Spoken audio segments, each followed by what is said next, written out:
ఉన్న బంగారాన్ని విడిపించి ఆ రోజు ఆన్లైన్ రేటుకే మేము కొంటాం. Sharma gold company. నమస్తే, నేను Keshav. Welcome to Suman TV. Pushpa 2 cinema release అయ్యి దేశవ్యాప్తంగా రికార్డుల మోత మోగిస్తుంది. మరోవైపు హీరో పుష్పకి మాత్రం ఇక్కడ రీసౌండ్ వస్తున్న పరిస్థితి కనిపిస్తుంది. దీని ఎఫెక్ట్ తెలుగు సినిమా పరిశ్రమ పైన కూడా పడుతుంది.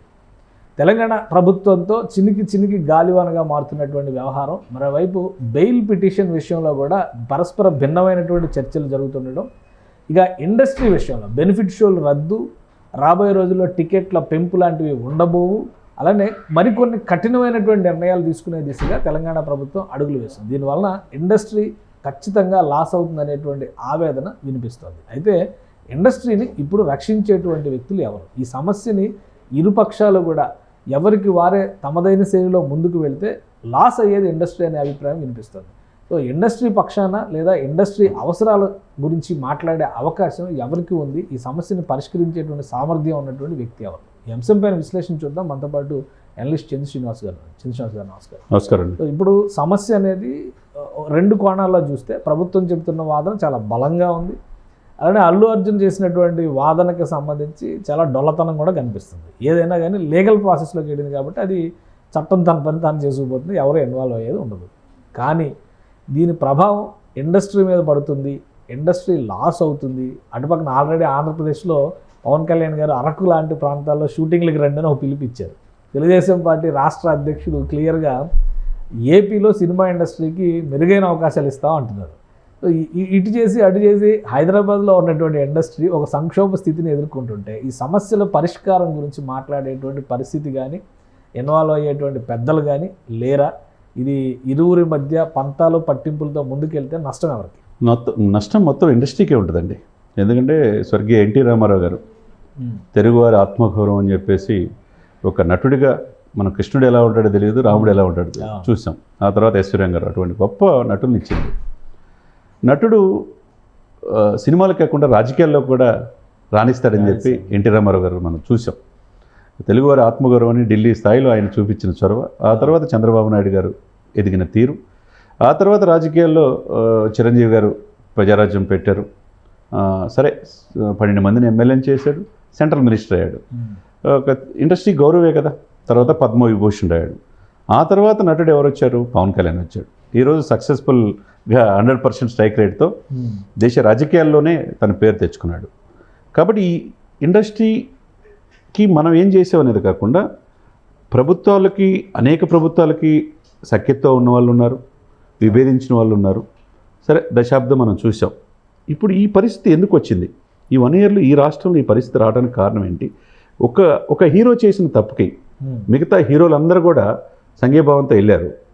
అదే సమయంలో తప్పు ఎక్కడ జరిగింది? కనీసం ట్వీట్ కూడా చేయకుండా రేవతి మృతికి, ఎందుకంటే అభిమానులు లేనిదే హీరోలు లేరు కదా.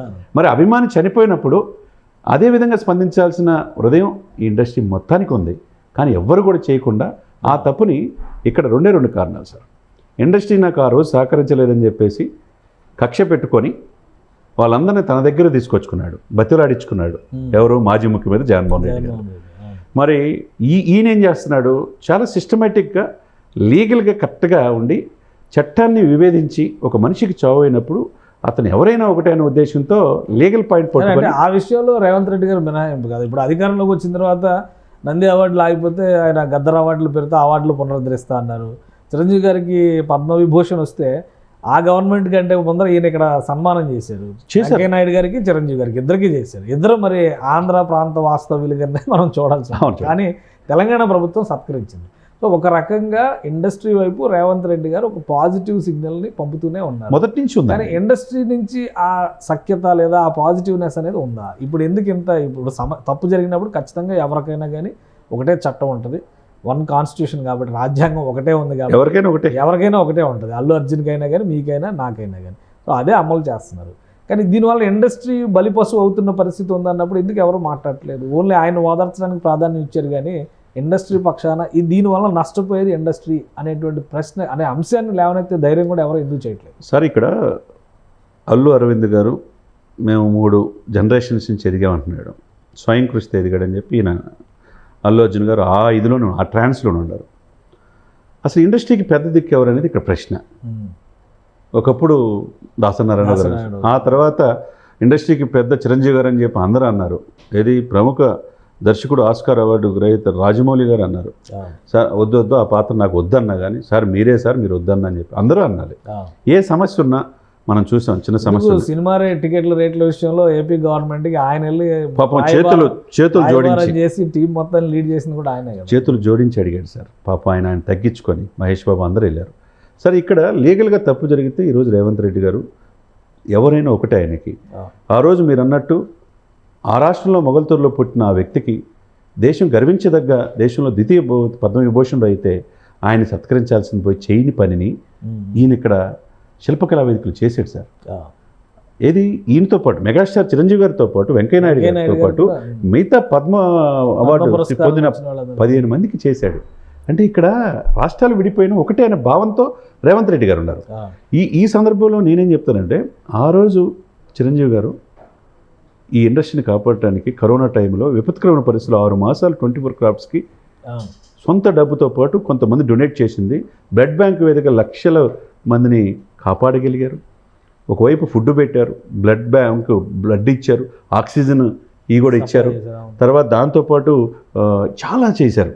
చేసిన ఈ వ్యక్తికి ఈ రోజున ఈ చిన్న 10 నిమిషాల్లో సమస్య సాల్వ్ అయ్యేది. ఇప్పుడు మేము చేసింది కరెక్ట్ అనే ఇగోలకి వెళ్ళిపోయి ఈ పరిస్థితి. ఇప్పుడు ఫ్యామిలీ కూడా, మెగా ఫ్యామిలీ కూడా ఆ రోజు అల్లు అర్జున్ అరెస్ట్కి వెళ్ళిన సందర్భంలో రియాక్ట్ అయ్యారు. చిరంజీవి గారు షూటింగ్ ఆపేసుకొని వచ్చారు, నాగబాబు గారు అందరూ ఇంటికి కూడా వెళ్ళారు. రిలీజ్ అయిన తర్వాత అల్లు అర్జున్ కూడా ఆయన ఫ్యామిలీని తీసుకుని చిరంజీవి గారిని కలిశారు, నాగబాబు గారి ఇంటికి కూడా వెళ్ళారు. ఒక రకమైన సఖ్యత ఉంది అనే సంకేతం ఇచ్చారు. ఈ సమస్యను పరిష్కరించుకోవడంలో వాళ్ళ మాటలు వీళ్ళ మాట ఎవరి మాట వినే పరిస్థితి లేదా అల్లు అర్జున్ కూడా ఆయన వినాలి సార్. ఇప్పుడు అడగంగా అమ్మాయిని పెట్టదు. ఇప్పుడు చిరంజీవి గారి దగ్గరికి వెళ్ళి అరవింద్ గారు వాళ్ళ కొడుకుని తీసుకొని వెళ్తే ఈ సమస్యకి పరిష్కరించండి అంటే 10 నిమిషాల్లో రేవంత్ రెడ్డి గారికి ఫోన్ చేసి వెళ్ళి సాల్వ్ చేయలేరా? చేయొచ్చు. ఇద్దరు సార్. ఇక్కడ దీన్ని ఎంటైర్ ఎపిసోడ్లో సార్ కేశవ్ గారు ప్రొడ్యూసర్ కౌన్సిల్, దర్శకులు, నటీనటులు, క్యారెక్టర్ ఆర్టిస్టులు 24 క్రాఫ్ట్స్లో దీని మీద ఆధారపడి ఉన్నారు. అటువంటి ఇండస్ట్రీని కాపాడుకొని సాల్వ్ చేసుకోవాలంటే ఏం చేయాలి? ఇద్దరు ఉన్నారు సార్ నాకు తెలిసి. ఈ రాష్ట్రంలో ఒక వ్యక్తి ఉన్నాడు, మెగాస్టార్ చిరంజీవి గారు. ఆ రాష్ట్రంలో ఒక వ్యక్తి ఉన్నాడు, ఆయన తమ్ముడే పవన్ కళ్యాణ్ గారు. ఈ ఇద్దరే కాపాడగలరు.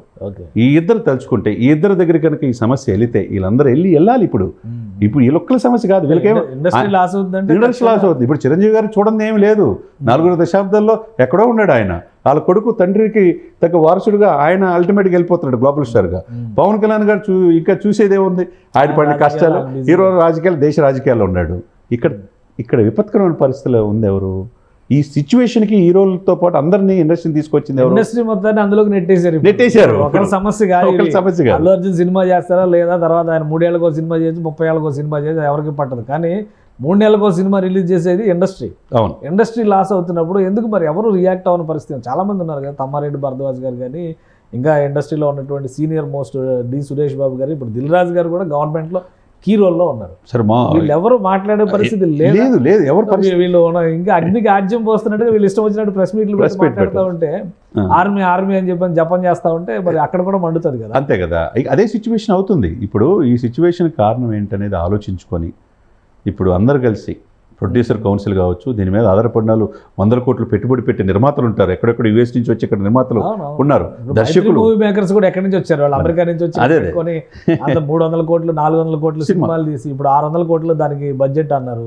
ఇంకేదో లెక్కలేసి 800 కోట్లు అయింది. మొత్తం మీద 1600 కోట్లు వసూలు చేసింది ఇప్పటివరకు అంటున్నారు. సో కానీ డ్యామేజ్ అయింది కదా ఆంధ్రప్రదేశ్, డ్యామేజ్ అయింది. ఈ డ్యామేజ్ ఎవరు పూడ్చలేనిది. ఇప్పుడు ఎవరు పూడ్చగలరంటే వీళ్ళందరూ కలిసి వాళ్ళిద్దరే. ఈ ఇద్దరి దగ్గరికి వెళ్తే సమస్య. ఇండస్ట్రీ చేసిన తప్పు ఏంటంటే అల్లు అర్జున్ ఓదార్చకంటే ముందు ఈ సమస్యను పరిష్కరించమని చిరంజీవి గారి దగ్గర కలిసి ఉంటే ఈ పరిస్థితి వచ్చేది కాదు. వీళ్ళు ఎవరు ప్రొడ్యూసర్లు, డైరెక్టర్లు, యాంకర్లు, యాక్టర్లు అందరూ, రైటర్లు, గీటర్లు అందరూ. చిన్ని కృష్ణ ఆయన అయితే ఎంత అడ్డగోలుగా మాట్లాడాడంటే ప్రెస్ ముందరకు వచ్చి, అప్పటికే ఎవరో మీడియా రిపోర్టర్స్ వాళ్ళు అడుగుతుంటే కూడా ఆయన చాలా ఘోరంగా మాట్లాడాడు. సో ఇట్లాంటి వాళ్ళు సర్వనాశనం అయిపోతారు అన్నాడు. ఇట్లాంటి వాళ్ళు ఎవరయ్యారు ఇప్పుడు ఇటువంటి అత్యుత్సాహాలని అల్లు అరవింద్ గారిని వాళ్ళు పెట్టుకొని గీత ఆఫీస్లోనే పెట్టాడు, పోషిస్తారు. అది తప్పది. ఎట్లా పెడితే అట్లా మాట్లాడుకోరు సార్. ఒక చట్టం ఉంటుంది, దాన్ని బట్టి ఎవరు అతిథులేం కాదు. ఈ విపత్కరమైన పరిస్థితిలో దీని మీద మీరు చెప్పినట్టు దశాబ్దాల తరబడి ఇండస్ట్రీ ఉంది. ఎక్కడో చెన్నై నుంచి ఇక్కడ తీసుకురావడానికి అనేక మంది ఆ రోజున కష్టపడ్డారు. స్వర్గీయ అక్కినేని నాగేశ్వరరావు గారు, ఎన్టీ రామారావు గారు, కృష్ణ గారు, చిరంజీవి గారు అందరూ కష్టపడిన వాళ్ళే. ఇక్కడికి వచ్చింది హ్యాపీగా ఉన్నారు, అందరిని అలరిస్తున్నారు. ఇప్పుడు ఈ బాలీవుడ్ హాలీవుడ్ స్థాయిలో తెలుగు ఇండస్ట్రీ టాలీవుడ్ వెళ్తుంది, అక్కడికి మించి కలెక్షన్స్ స్థాయిలో దానికంటే పై స్థాయిలో ఉంది ఇప్పుడు ఇండస్ట్రీ. ఎందుకంటే బాహుబలి కానీ, RRR కానీ ఇక్కడ నుంచి వెళ్ళిన ఇప్పుడు పుష్ప 1 కానీ, పుష్ప 2 కూడా. సో ఒక రేంజ్ చూపించినటువంటి పరిస్థితి ఉంది. ఇప్పుడు ఇలాంటి వ్యవహారాలతో మళ్ళీ ఇండస్ట్రీ డౌన్ఫాల్ అనేటువంటి సంకేతాలు కనిపిస్తున్నాయి అని అనుకోవాల్సి ఉంటుంది. 100% ఎవరో ఒకరు పెద్దలు ఇనిషియేషన్. కేశవ్ గారు ఇక్కడ పెద్దరికం తీసుకోవాలంటే వాళ్ళు తీసుకోరు. వాళ్ళకి ఎందుకు, వాళ్ళ పనిలో వాళ్ళు ఉంటారు. వీళ్ళే ఎవరైతే ప్రముఖ నిర్మాతలు, దర్శకులు ఉన్నారో వీళ్ళందరూ వెళ్ళి ఇండస్ట్రీని కాపాడాల్సిన బాధ్యత ఉందని చెప్పి మెగాస్టార్ చిరంజీవి గారి దగ్గరికి వెళ్తే వాళ్ళ తమ్ముడితో మాట్లాడుతాడు. ఆ రాష్ట్రంలో కీలకమైన పాత్రలో ఉన్నాడు, ఇక్కడ ముఖ్యమంత్రితో సఖ్యతగా ఉన్నాడు, అక్కడ చంద్రబాబు నాయుడు గారే.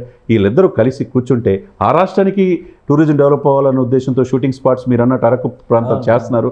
ఇప్పుడు మొత్తం హైదరాబాద్ వదిలిపెట్టి వెళ్తే ఎవరికి లాసు?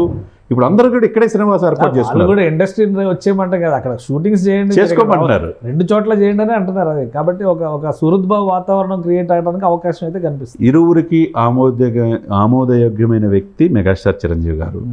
ఆయన తమ్ముడు ప్రముఖ పాత్రలో రాజకీయాల్లో పవన్ కళ్యాణ్ ఆ రాష్ట్రంలో ఉన్నాడు. కాబట్టి ఈ సమస్యను సాల్వ్ చేసుకో. ఇప్పుడు నార్త్ ఇండియాలో ఎక్కడెక్కడ ఉత్తరాంధ్రలో మొత్తం వెళ్ళి రికార్డులు సృష్టించే కాదు, ఉన్న ఇంటిని చక్కబెట్టుకోవాలి. ఈ తెలుగు రాష్ట్రాల్లో ఈ విపత్కరమైన పరిస్థితి నుంచి ఇండస్ట్రీని బాగు చేయాలి అంటే కనుక వీళ్ళిద్దరే కనపడుతున్నారు. మెగాస్టార్ గారిని దగ్గరికి వెళ్ళాలి, ఈ సమస్యను సాల్వ్ చేసుకోవడానికి కూర్చుంటే జరిగిన తప్పుని సరిద్దే ఆయన నేర్పరి. ఆయన ఎప్పుడు చెప్తాడు, చెడు చెవులో చెప్పు, మంచిని 10 మంది ముందు చెప్పని చెప్పి అంటాడు. ఎప్పుడు కూడా ఆయనకి విమర్శించినా కానీ తగ్గుండి ఈ రోజున అనేక మంది హీరోలు తయారు చేశాడు ఆయన. అనేక మంది యువతకు కూడా స్ఫూర్తి, దేశ విదేశాలు అనేక పారిశ్రామికవేత్తలు కాదు ఎంతో మందికి స్ఫూర్తి ప్రదాత మెగాస్టార్ గారు. స్వయం కృషితో ఎదిగాడు. ఆ వ్యక్తి దగ్గరికి వెళ్తే తప్పే ఉంది. ఈ సమస్యకి సాల్వ్ వీళ్ళందరికీ కూడా ఒకే ఒక వ్యక్తి, ఈయన, ఆయన తమ్ముడు పవన్ కళ్యాణ్ గారు. వీళ్ళిద్దరే కనపడుతున్నారు రామలక్ష్మణులాగా. థ్యాంక్ యూ చంద్రశ్రీనివాస్ గారు విశ్లేషణ అందించినందుకు. ఇది ఒకరు చేసిన పాపం ఇండస్ట్రీకి శాపం కాకూడదంటే ఎవరో ఒకరు ముందడుగు వేయాల్సినటువంటి పరిస్థితి కనిపిస్తుంది. మాది తప్పు లేదనేటువంటి ధోరణితో ప్రభుత్వంతో పోలీసు యంత్రాంగంతో కయ్యం పెట్టుకోవడం అనేది అల్లు అర్జున్కి కొత్త తలనొప్పులు తేవడంతో పాటు ఇండస్ట్రీకి ఒక పెద్ద గుదిబండగా మారేటువంటి ప్రమాదం కనిపిస్తుంది. కాబట్టి ప్రొడ్యూసర్సా లేదా ఇండస్ట్రీలో ఉన్నటువంటి సీనియర్లా వీళ్ళందరూ కనుక కలిసి మెగాస్టార్ చిరంజీవి, పవన్ కళ్యాణ్ లేదా చిరంజీవి ద్వారా రాయబారం చేస్తే 2 రాష్ట్రాల్లోనూ ఈ సినిమా ఇండస్ట్రీకి సంబంధించినటువంటి సమస్యల పరిష్కారంతో పాటు అల్లు అర్జున్ వివాదం కూడా టీ కప్పులో తుఫాన్లా తేలిపోతుందని చంద్రశ్రీనివాస్ గారు విశ్లేషిస్తున్నారు. ఇది స్పెషల్ డిస్కషన్. Keep watching.